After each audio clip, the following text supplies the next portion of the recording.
Hello, everyone, and welcome to our very first episode of the Ton Podcast. I am your host, DJ DG, and I'm so excited to be here with you today. I'm smiling and laughing right now because this is a special day for us, our very first podcast. And I'm going to go ahead and introduce my co-host here, the Ton. Hey guys, I'm super excited to kick this off. We've been talking about it for a while, and now it's finally happening. Yeah, exactly. So thank you for introducing yourself. Before we get into the good stuff, let's tell our listeners a little bit about what the Ton Podcast is all about. We are going to be having real down-to-earth conversations. We're going to talk about everything from about life challenges, creativity, things you're passionate about. It's going to be a place where you can share your thoughts and invite others to share theirs. And we're hoping to spark some cool discussions. Yeah, and just keep in mind we are family friendly. So if you're having coffee or just hanging out outside. Right. And we really want to keep it casual. I know podcasts can sometimes feel a little bit too formal, but we want to feel like we're just hanging out with all of us, maybe over a cup of coffee, like you said, chatting about whatever comes up to mind, So for our first episode, let's start with how we even got here. So what made us decide to start this podcast? We wanted to start a father-son podcast, and we just decided to start it now, and yeah.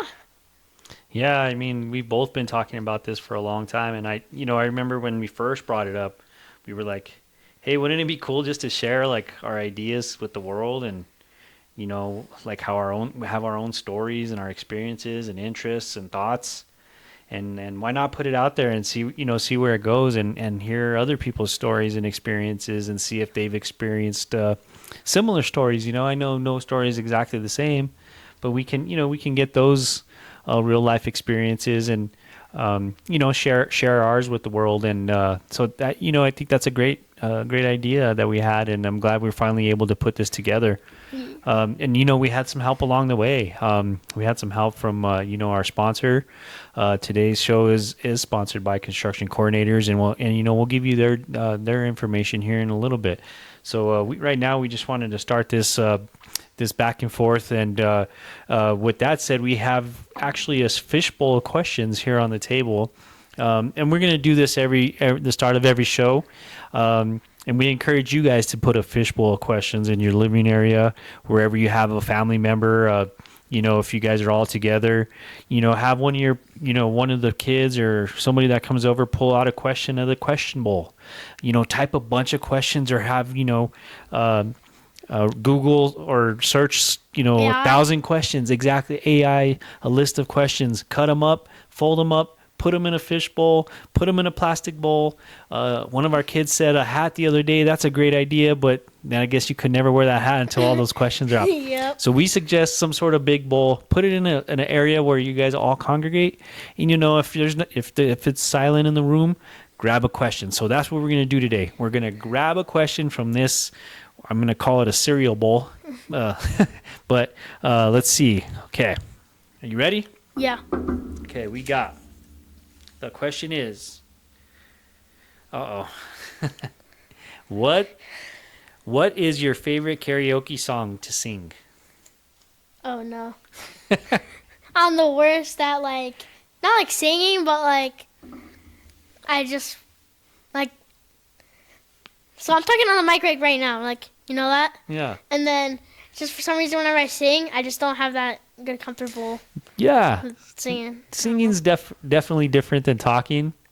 It's I don't know why it's embarrassing sometimes to to sing out loud. And the people that sometimes are embarrassed have the best voices. I always call them the hidden rows. Because you can sing. You can sing good. It's just you don't want to. Yeah, you just don't. It's just not something you like to do. But no, my favorite. You want to know my favorite karaoke song? What? Well, there's a few of them, but I guess my go-to would be "Sweet Thing" by Mary J. Blige, and who's the other singer? She's the original. Chaka Khan, maybe. Yeah.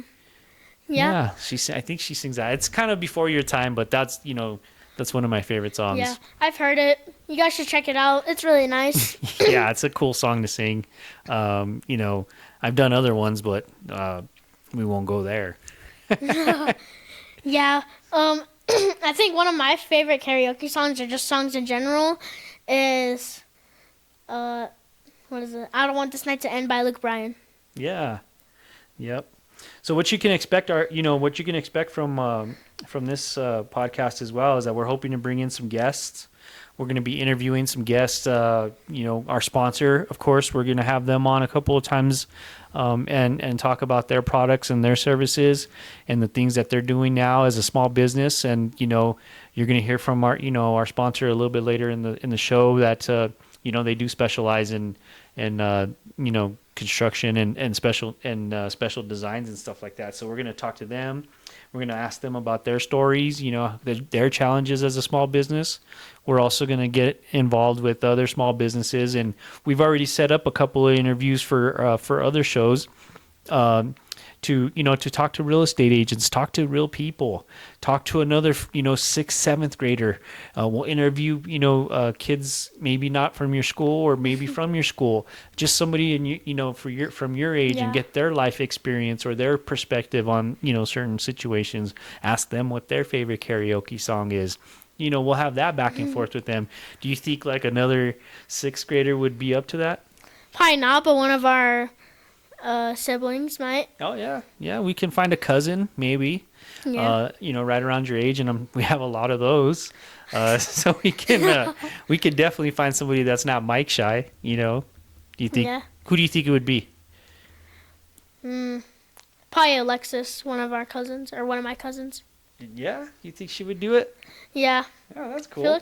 Feel so. Yeah. So we want to encourage just great stories, perspectives, and everybody has their own opinion here. And then we're also going to include like you said, our siblings. And we're going to have special guests. We call them special guests because they're special, like mom and daughters, and mother son conversations. So we'll switch over to that, but we'll see what happens on our next episode. So let's go down the topic of cars. I know you really appreciate cars, David, and I know that you admire certain Nissans. What's your favorite car? The GTR is what they call it, and one of my favorite models is the R34. But the one that I like, my dream car, is the R35. R35? Yeah. Yeah, is that a pretty cool car? Yeah, it's a really nice car. I've been wanting it pretty much like 2 years ago, but I've been wanting it for a while now. Oh yeah, cars are cool, man. Well, so your favorite brand is Nissan? Probably not like my favorite brand, but that's like my dream car brand. My favorite brand will probably be like Chevy or Toyota. Yeah, I appreciate both of those vehicles. I appreciate both of them. I love Fords. I mean, Forerunners, Toyota Forerunners. We could strike that and delete that. You guys will never hear that again. I did not say that out loud. We could call that first podcast nerves. I do not love Fords. I love Chevys. Fords are very good vehicles, but it's not my first love. And I can't cheat on my first love because my first love is a 1972 Chevrolet pickup. That's my favorite vehicle, and that's why I love Chevys. It has nothing to do with Fords. It's just the first vehicle I ever fell in love with was my dad's. And we had several vehicles growing up, but the first truck that he bought that I can remember was that pickup. And I fell in love with it. I just wanted it. So that's why Chevrolet is my first choice of vehicles. I've owned just about almost every brand of vehicle. I don't think you guys know this, but I even had a Mitsubishi Eclipse. Well, it wasn't mine, but I like to call it mine because my sister drove it, and she drove my car all the time. So I took her car, all the time. You know, she would like just take my truck randomly, and I'm like, "Where's my truck?" And my sister was driving it, cruising it all over town because that's how cool my truck was. You know, so you know, having a favorite vehicle is cool. You know, and fixing them up is kind of cool too. You got to be willing to get your hands dirty when you do that. And you know, speaking of getting our hands dirty, we did pick up a Ford vehicle this winter. It's a 1999 Ford Ranger XLT. Hold on. It's a Ford F-ing Ranger. This is gonna be a friendly podcast, but yeah. So it's a Ford 1999 Ranger. What is it? XLT. XLT. 4-wheel drive. AM/FM stereo. I mean, it's loaded. Good enough speakers. Electric windows or automatic, or what do you call them? Automatic windows. We got let's see, power steering. 4-wheel drive that doesn't work right now. That doesn't work. So the reason why it doesn't work is because the rear wheels are working, of course, but the vacuum hoses, we found out they're cracked or they're compromised, so we need to replace those. But we took it to the mechanic, and he said if you replace those, it should work. So we're probably going to work on that. Yeah, and we kind of figured out that the 4-wheel drive doesn't work the hard way. Yeah. Yeah, we sure did.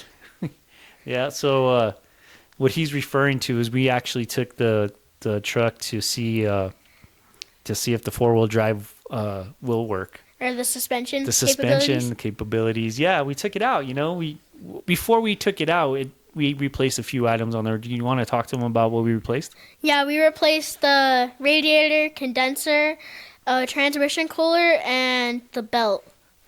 Yeah, and you know, I hired a world-class, first-class, 5-star mechanic to do all the work in training. in training. So he's got 5 stars on Yelp, and he's got 5 stars on Help. He's got 5 stars on Gelp, and you know, he's got 5 stars on every fake website there is. So, but he was world class. You know, he took him about 7 months to install the radiator and put the belt back on. But you know, overall, I think he learned a great deal of why I don't like Fords. Yeah, and just to keep in mind, we didn't buy this Ford because we wanted it. It's just because our brother, a.k.a. the world-class mechanic in training, the reason why we pretty much bought that is because he's going to replace his motor, so he's going to be driving that for a while. Yeah, no, he definitely is a good mechanic. He's learning a lot, and you know, he did take his time, and it didn't take him 7 months. I was just kidding. More like 7 weeks. Yeah. But anyway, me and him went out, and we took it to the Mesa, and we were, you know, just messing around, checking it out. You know, we locked in the 4-wheel drive, and I said, well, let's see what it can do. And I wanted to see how he was going to react. You know, just testing him a little bit, testing his manhood, and see what this kid's made of. Let's see what he's made of out here. So I kind of made this turn, and like there was a little arroyo ditch, and we kind of like we were turning, but the sand kind of fell underneath us. And you know, once you guys start sliding, you start sliding. So I said, well, you know, this is a great opportunity to see if the 4-wheel drive will work. So anyway, we slide down the hill, and we kind of we're high centered a little bit. So we got stuck. Yeah. I don't think, not because the 4-wheel drive didn't work, it's just because we ran out of land. Or we came into too much land, right? Yeah. So, you know, we got out, we assessed the situation. We checked it out, and we realized, yeah, we're not going to be able to get out.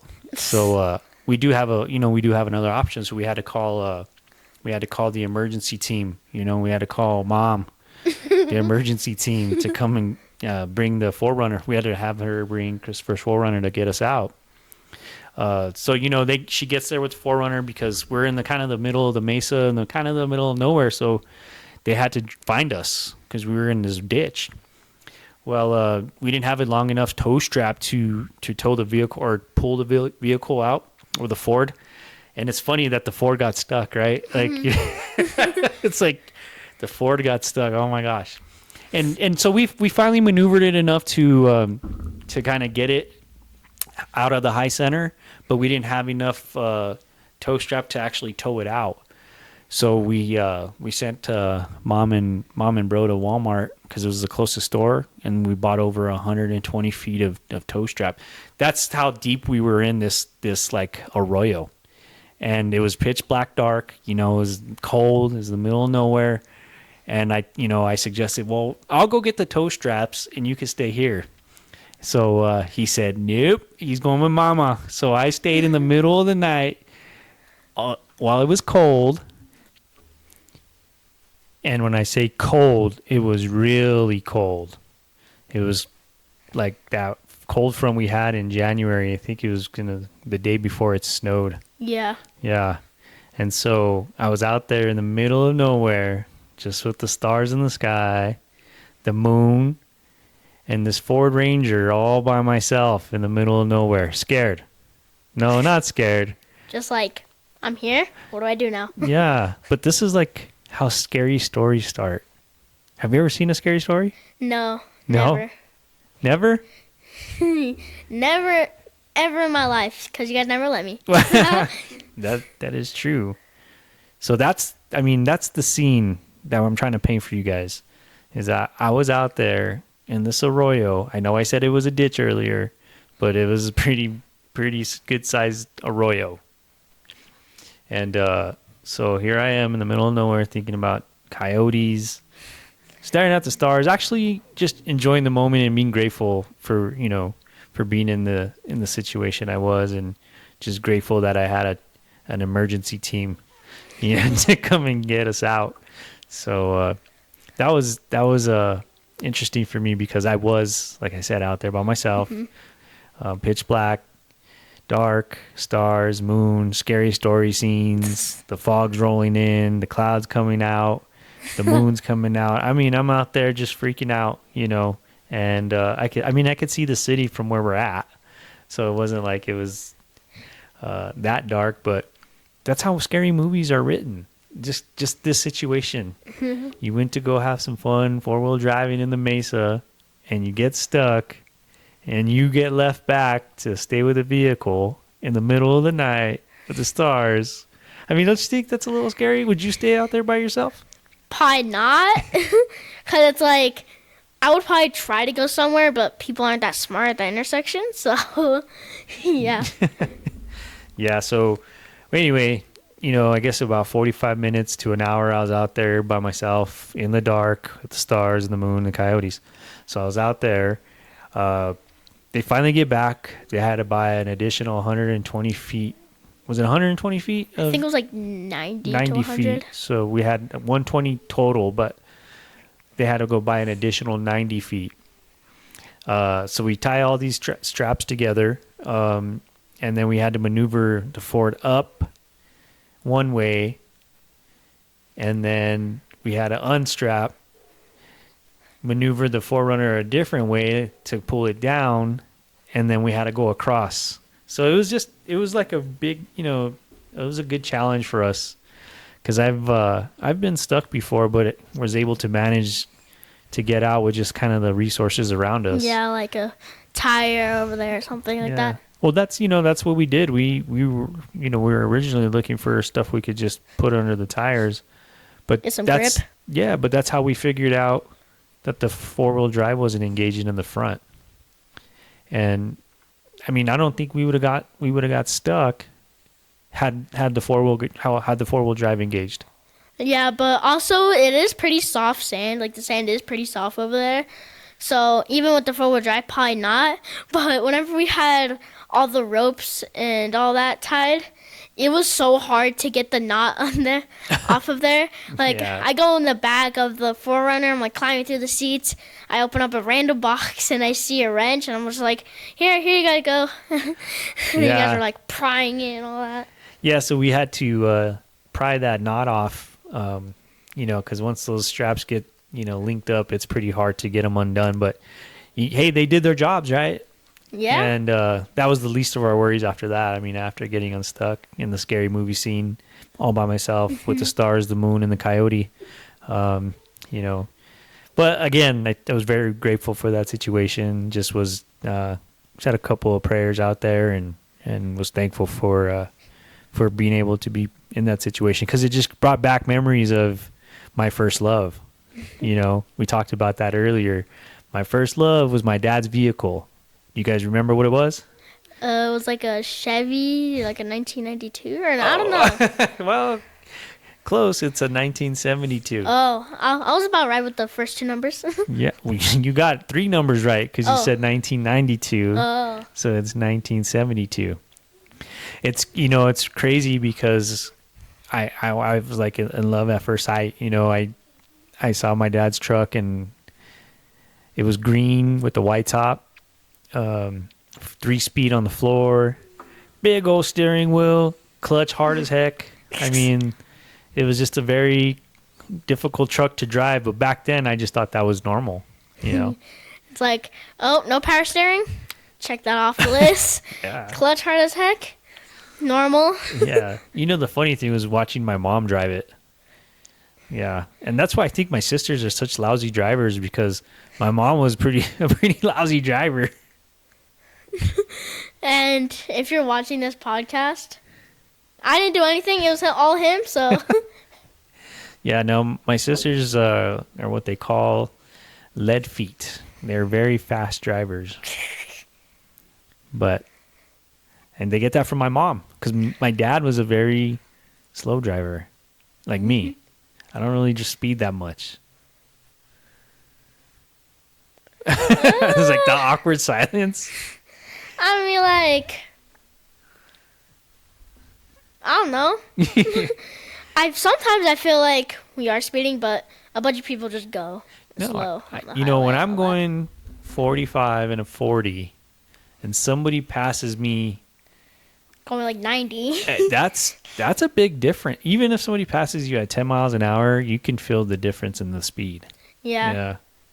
But anyway, 1972, green with the white top, 1972 Chevy pickup. I'll never forget the color. I remember the glove compartment had that one little knob that you pushed and it came down. I just had the dashboard where the lights were, where the feet vents were. Back then they had vents on the bottom where your feet are, and you Yeah. could open them up and air would like hit your legs and stuff, because they didn't have an Yeah. AC in that vehicle. I mean, it was an option, but that one didn't have it, the AC. Yeah. And did he get it new or was it used? They bought it used. Yeah, so that probably makes sense. Why? Yeah, because I have it. figure, let's see, I was probably 7 or 8, so I was born after 1972. So they bought it used, Yeah. because I remember when he came home with it. That's, You remember every single bump, every single scratch, how much the tread has worn off on it. Yeah. No, I told him, Dad, I want this truck. I love this truck. I want this truck. And he promised. Well, he didn't promise me, but he says it's yours. Don't worry about it. And then he had to get rid of it. So what happened was my mom and dad came on some difficult times, and we had a car. And I think it was like a white Cougar at the time. The car was a white Cougar. It was a pretty nice Cougar for the time. And then, or sell the truck. Well, it's easier to sell the truck back then than it was that car. And so they had to sell it. And he, without saying, he looked at me and kind of says, I understood, it's just something you have to do. But anyway, I always wanted that truck. It's always been my first love. So I don't hate Fords, but I don't love them either. So like earlier when I said I love them, it's not something that I love, but we do have some pretty cool Fords in the family. We picked up that 1999 Ford, Yeah. One of your uncles has a very nice Ford. Yeah. I'm not sure what kind of year it was, but it's a 6.0 Power Stroke F350. Yeah. But I the one I like is The white one. Uh, Do you was know it what? my grandpa's or something? No, it's your other uncle. He has a bunch of trucks. Which one are you talking about? The white one he has. The fast one? Is it fast? Yeah. Oh. I mean, like. Well, I know that he's had it since since he was a kid. Oh yeah, And it was that one. I really like the way that one looks. He has it fixed up pretty nice. Yeah. So that year I enjoyed that kind of body style. Mm. But your grandpa has a pretty nice looking vehicle too. Yeah, it's like the newer 2022s or whatever. Yeah. Yeah, they look cool, you know. Mhm. But I'm just my first love, man. Chevys. Yeah, cause like Fords back then probably like weren't like, I mean like they're probably pretty popular, but like the body style and all that you probably didn't really like or whatever. Mhm. But like you said, since it was your dad's truck, you like that one. Yeah. You know, so that's the question. Like, what if he was to have a Ford? You know, would I still be would I have had the same feelings towards that Ford, or if it was a Toyota or whatever other trucks, Dodge? You know, Yeah. Dodge had a year. I think they had a vehicle that year. Yeah, it was like the Dakotas or something. No, No. that was way earlier. No, that was way earlier. So yeah, that's the question I always ask myself. Well, how come? Because we had the cars first, and my mom had this really nice Cutlass when we were very young, and I thought that was a nice vehicle too, but I didn't like fall in love with it. Yeah. Yeah. It was like, oh yeah, that's a nice vehicle because like, well, it's my mom's and I get to see it every single day. So let's ask the audience what they, what was their first love, vehicle love, and did you name it? Yeah, You like, know, did you name it? when you or when you got your first car, was that your first love when you got your first love of your car, when the one that you got? Yeah. Or did you have like one that was in your mind and never got until you were old enough to like kind of go and get it yourself? Yeah, because my older brother, aka the mechanic in training, he has his Forerunner, and ever since you got it, like he's like Toyota, like he's seen like just one of my uncle's Toyotas and all that, and he's like, oh yeah, I like them. And then as soon as you got him, he put light bars, bought bumpers. Now he has to replace his engine, as I said earlier, I think. Yeah. Yeah, man. That thing's looking cool. Yeah. I like Toyota 4Runners, and I like that Toyota Supra though. Those are very cool looking. I like the older ones. I guess it would be a Mark IV? 1995. I think those are the Mark IVs. Oh, I don't know what the year is exactly, but the older models I like. Just the ones I grew up with, I guess. Okay. But anyway, so yeah, let us know in the chat what your first love, your first vehicle love was. And that's the name of today's show. So yeah, it's just awesome that I can remember the way I felt about it. So after he sold it, like I was only a kid. I wasn't even old enough to drive. However, as I was becoming a teenager, I was looking for a vehicle to start working on. And I had saved money because during the summer when I wasn't, going to practice or anything, like we didn't have Summer practice. job? Yeah. I'd go do landscaping with the uncle. Another uncle would pick me up and go do carpet. My dad would take me to go cut weeds at one of the job sites. So I saved a little bit of money over time. Yeah, or let's like go around the neighborhood, ask to like do yard work or something. Yeah. I'm going to throw some real past stuff. Once upon a time, I used to do talent shows with my sister. Oh my god. Yes. So it was actually kind of cool because we would go around the neighborhood and hand out flyers that we would draw, and we would sell tickets for 5 cents. And we would draw a crowd. So like, I don't know, we'd sell more than people would show up because it was a nickel. We weren't asking for $100, Yeah, like nowadays. We weren't asking for a dollar. that. We were just, everybody knew us in the neighborhood. So we asked them, hey, we're having a talent show, but we're selling tickets to the show. Yeah. So we had this like corner it was like almost like made for a trash can area, but we but that had never had a dumpster or anything in it. But we decorated it, had all kinds of like stuff up, and then we had a show. We had like 3 different shows. So we had like a breakdance crew, and then like a dance crew, and then like we did like a skit, like a story. Yeah, like a whole script and all that. Yeah. But anyway, that has nothing to do with my first love. But see how we got into that like rabbit hole of discussion? Yeah. That memory was just like placed in my brain a long time ago, and that was weird how that came out. Mhm. But that's the reason why we're starting this show. Yeah. Is to have those conversations. You know, maybe we could be a source of opening up the topics of your first love, your first vehicle love. So anyway, I didn't have a lot of money, so I couldn't buy like a brand new vehicle, but I knew I wanted something older. That way I could fix it up. So my neighbor, I'd say 15 houses west of me, I never knew this. I walked up and down this street my whole life to go to church, to go to practice, to go to school, and I never ever saw this vehicle. It was the same exact year to the T, everything. And I said, I never knew you had that. How much do you want for it? Wow. Well, he had put it for sale. I'm sorry. He put it for sale. And I went up to him and I said, I never knew you had that. Well, it was his dad's, and his dad had built a shed in the back. And he had just had it parked there. So he pulled it out and put it for sale. And I saw it.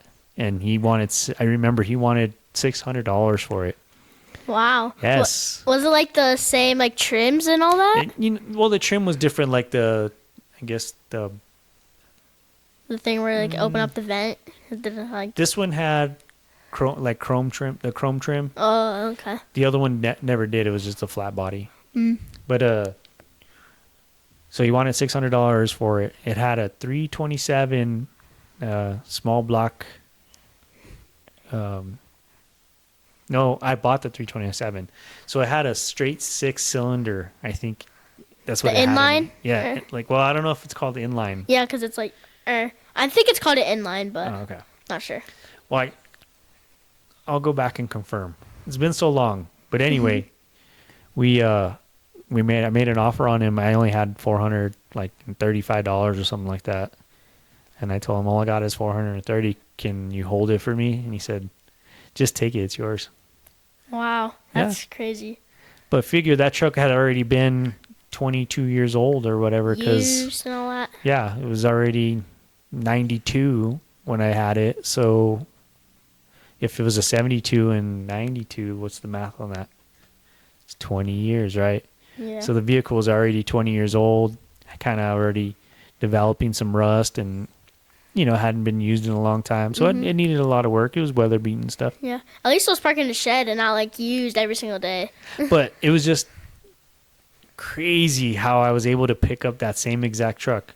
So cheap and everything. Yeah. It was just like it was meant, the story just got awesome for me. I was like, this is unbelievable. Anyway, I fixed the truck up. It took me about 2 years, I would say.